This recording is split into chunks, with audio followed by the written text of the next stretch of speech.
Hello everyone, welcome to my channel learn with Faiza. आज हम boils के बारे में स्टडी करेंगे।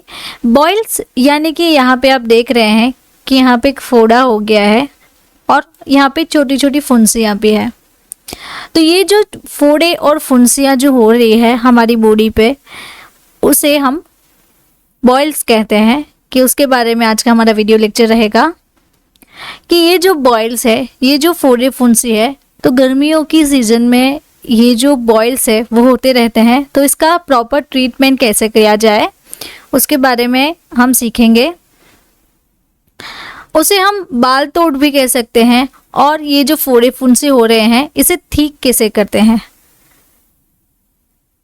फोड़ी को सिखाने के लिए क्या करना चाहिए। तो चलिए आज हम देखते हैं कि आज हम कौन कौन से टॉपिक्स है जो कि कवर करने वाले हैं। बॉयल्स के बारे में सबसे पहले सीखेंगे कि बॉयल्स है क्या, वो किस तरह से बनता है, उसकी कॉजेस देखेंगे, सिम्टम्स देखेंगे, डायग्नोसिस देखेंगे एंड ट्रीटमेंट ऑप्शंस जो भी अवेलेबल्स हैं उसके बारे में आज हम सीखेंगे। तो सबसे पहले बॉयल्स के बारे में जानें कि ये जो बॉयल्स है वो एक कॉन्टाजिनियस स्किन इन्फेक्शन है। हमारी बॉडी पे जो बॉयल्स का फॉर्मेशन होता है वो कैसे होता है। सबसे पहले यहाँ पे है stage 1, stage 2 and stage 3। Stage 1 में क्या होता है कि debris start to accumulate around hair follicle, यानी कि हमारा जो हेयर फॉलिकल है वहाँ पे ऑयल ग्लैंड जो बनती है उसका फॉर्मेशन होना स्टार्ट हो जाएगा। देन स्टेज 2 जो है, debris spread further into skin. अब ये जो ऑयल ग्लैंड है वो जो है हमारी जो हेयर फॉलिकल्स है उसके अराउंड स्प्रेड होना स्टार्ट हो जाएगा। नाउ स्टेज 3 में क्या होता है कि डेब्रिस फॉर्म रूपी नेटवर्क एंड टनल। तो उसके बाद क्या होगा कि यहाँ पे स्किन में ये जो हेयर फॉलिकल है वहाँ पे छोटे छोटे पोर्स अवेलेबल हैं। ये जो आप देख रहे हैं ये पोर्स है। पोर्स के थ्रू हमें जो स्वेट आ रहा है, जो ऑयल आ रहा है हमारी बॉडी से, वो बाहर निकलता है। अब ये जो डेब्रिस है वो क्या करेगा, यहाँ पे एक फॉर्मेशन बना देगा जिसके कारण हेयर ग्रोथ नहीं होगा। तो हमारी जो स्किन है वो कैसी दिखेगी, बम्पी दिखेगी। ये जो बम्प दिख रहा है हमारी बॉडी पे उसे हम बॉयल्स कहते हैं। तो ये जो बॉयल्स है वो किसके कारण होता है, स्टेफाइलोकोकस ऑरियस नाम का एक बैक्टीरिया है जिसके कारण आपको बॉयल्स हो सकता है। ये जो बैक्टीरिया है वो स्किन के ऊपर फाउंडेड रहता है, यानी कि हमारी बॉडी की जो स्किन है वहाँ पे अवेलेबल रहता है। अब हम देखें कि बॉयल्स जो है वो ग्रोइंग एरिया में आता है, बटॉक्स में भी आ सकता है, फेस पे हो सकता है, आईलिड्स पे हो सकता है, ब्रेस्ट पे हो सकता है, आर्म पीट्स पे हो सकता है, शोल्डर्स पे हो सकता है एंड लेग्स का जो पोर्शन है यानी कि थाइस का पोर्शन, जो जांघों का पोर्शन होता है, बटॉक्स यानी कि यहाँ पे ये जो बट का जो पार्ट है वहाँ पे हो सकता है। तो ये जो है वो बॉयल्स की लोकेशंस हैं कि यहाँ इस जगह पे आपको बॉयल्स हो सकते हैं। अब हम उसकी कॉजेस के बारे में देखें कि बॉयल्स की कॉजेस क्या है, किस किस कारण हमें बॉयल्स हो सकते हैं। सबसे पहले है पुअर हाइजीन। अगर आप प्रॉपर तरीके से हाइजीन नहीं रख रहे हैं, प्रॉपर तरीके से जो डेटॉल वाटर है वो यूज़ नहीं करते हैं, तो उससे आपको बॉयल्स हो सकते हैं। नीट एंड क्लीन आप ड्रेसेस नहीं पहन रहे हैं या फिर ऐसे कोई कॉन्टाजिनियस इन्वायरमेंट में रह रहे हैं जिसके कारण आपको बॉयल्स हो सकते हैं। अगर आपकी पुअर न्यूट्रिशंस है या फिर एक्सपोजर टू हार्श केमिकल, आप कोई ऐसी जगह पे वर्क कर रहे हैं कि जहाँ पे कोई हार्श केमिकल्स है, जो कि केमिकल का एक्सपोजर हो रहा है, तो उसे इनटेक करने से भी या फिर आपकी जो बॉडी है, जो स्किन का एरिया है वहाँ पे टच होने से भी आपको बॉयल्स हो सकते हैं। स्टेफ इन्फेक्शंस, यानी कि हमने आगे देखा कि बॉयल्स किसके कारण होता है, बॉयल्स जो है वो स्टेफाइलोकोकस ऑरियस के थ्रू होता है। तो ये जो स्टेफ इन्फेक्शन है उस इन्फेक्शन में स्टेफाइलोकोकस इन्फेक्शन अगर आपको होता है तो हो सकता है। अगर आप ओबेसिटी है आपको, देन आपकी इम्यूनिटी वीक है। अगर इम्यूनिटी वीक होगी तो हमारी बॉडी में जब WBC सेल्स है वो उसके अगेंस्ट फाइट नहीं करेंगे। देन अगर आपको स्किन इन्फेक्शंस रहते हैं बार बार आपको स्किन इन्फेक्शन होते रहते हैं तो आपको बॉयल्स जो है वो हो सकता है। वीडियो के बीच में मैं आपको बताना चाहती हूँ कि हमारा एक ह्यूमन एनाटॉमी एंड फिजियोलॉजी का कोर्स है, जिसकी लिंक मैं आपको डिस्क्रिप्शन बॉक्स में दे दूंगी, तो आप वहां से जाके डायरेक्टली हमारा जो कोर्स है वो एक्सेस कर सकते हैं। नाउ अब हम हमारे टॉपिक पे वापस से आते हैं कि बॉयल के सिम्टम्स क्या है, कैसे पता चलेगा कि हमें ये जो हुआ है वो बॉयल्स ही है। तो सबसे पहले ये जो बॉयल्स हो रहा है वो पेनफुल रहेगा, आपको पेन आना स्टार्ट होगा। अब ये जो पेनफुल बॉयल्स हो रहे हैं उसके साथ पस फॉर्मेशन होगा। देन ये जो पस फॉर्मेशन जमा हो रहा है, बॉयल्स उसकी साइज में ग्रो करेगा। देन ये जो है वो एक जगह से दूसरी जगह तक फैल सकता है।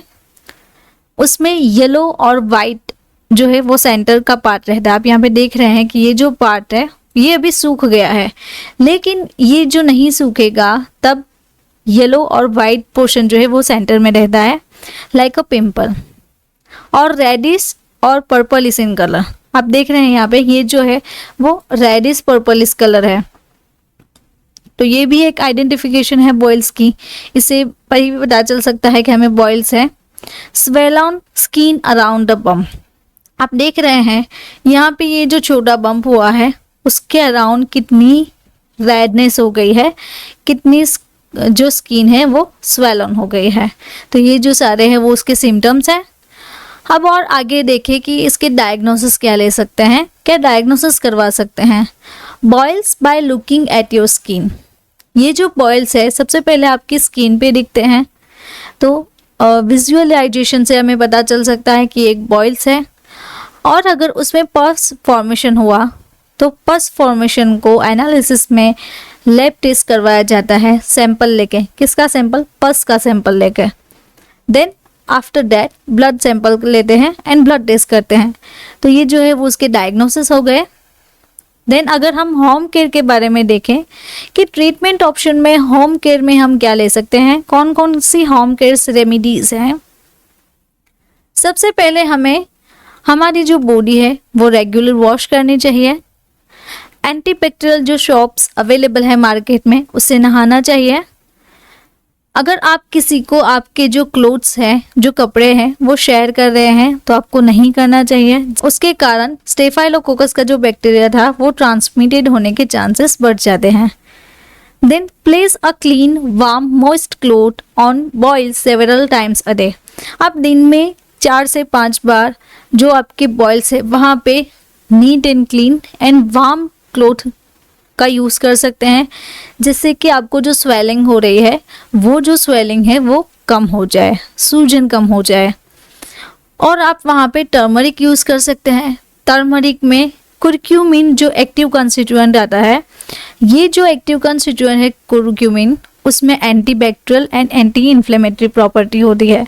तो आपको जो बॉयल्स हो रहे हैं उसमें बैक्टीरिया का ग्रोथ स्टॉप करेगा एंड आपको जो इन्फ्लेमेशन हुआ है, जो पेन हो रहा है, वो उसे इनहिबिट करता है।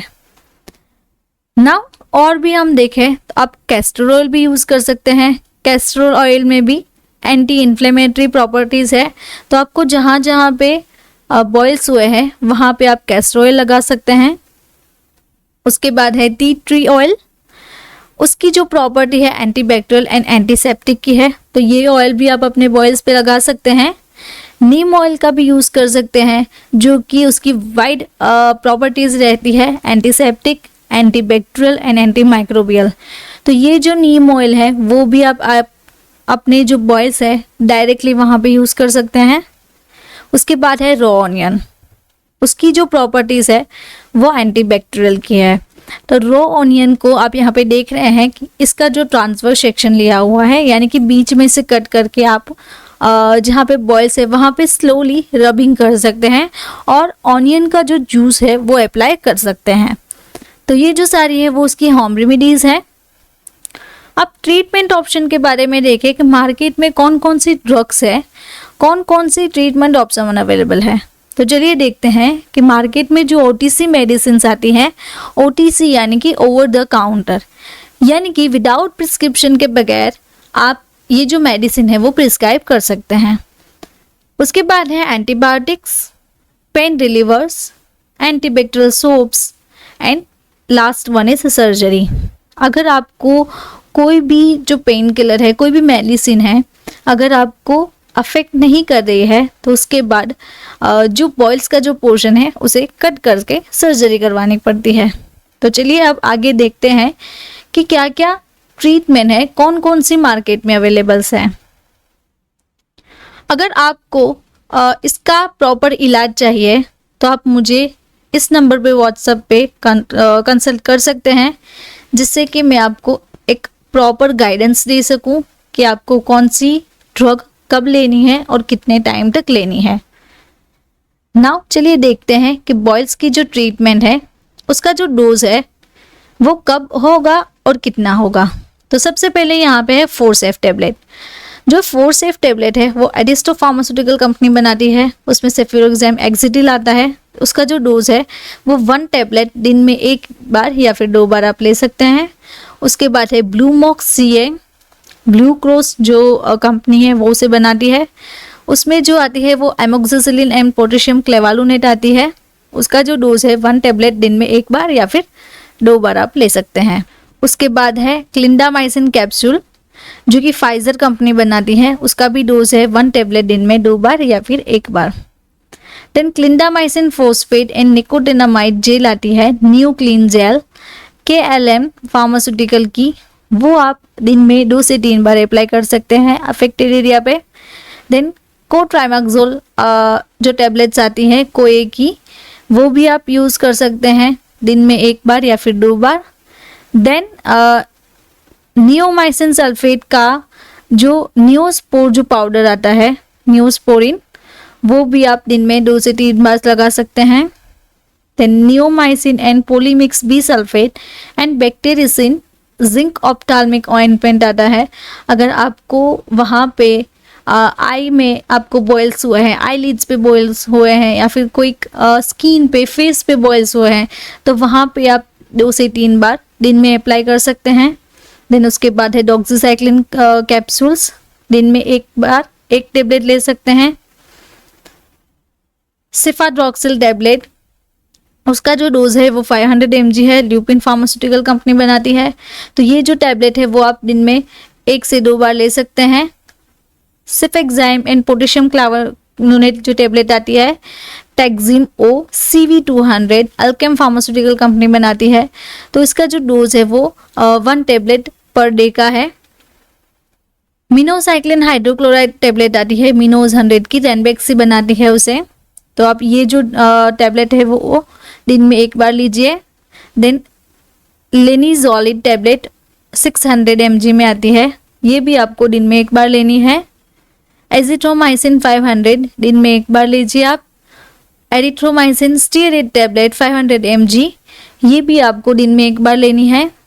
बर्बेरिस एक्विफोलियम जेल जो आती है, जो कि एक होम्योपैथिक मेडिसिन है, आप यहाँ पे देख रहे हैं कि यहाँ पे होम्योपैथिक लिखा हुआ है, जो कि SBL कंपनी बनाती है इसे। तो स्पेशली एक्ने एंड पिंपल्स के लिए है। तो आप ये जो है वो दिन में 2 से 3 बार लगा सकते हैं। SBL के वाइप क्लियर जो लोशन आता है, एक्ने लोशन, ये भी आप दिन में 2 से 3 बार लगाइए। क्लोट्रिमाजोल एंड बेक्लोमिथाजोल डाइप्रोपेनेट जो क्रीम आती है, उसका जो डोज है दिन में 2 से 3 बार। फोरडम जो कि सिप्ला की आती है, वो भी एक क्रीम है, तो वो भी आप दिन में 2 से 3 बार अप्लाई कर सकते हैं। म्यूपिरोसिन ऑइंटमेंट आती है, तो ये ऑइंटमेंट भी आप दिन में 2 से 3 बार लगा सकते हैं। एंड फ्यूसिडिक एसिड क्रीम, तो या जहाँ पे आपको इचिंग हो रही है वहाँ पे आप 2 से 3 बार लगा सकते हैं। तो ये जो सारे बॉयल्स के ट्रीटमेंट ऑप्शंस हैं वो आप ले सकते हैं। अगर आपको मेरा ये वीडियो अच्छा लगा तो आपको ये वीडियो भी अच्छा लगेगा।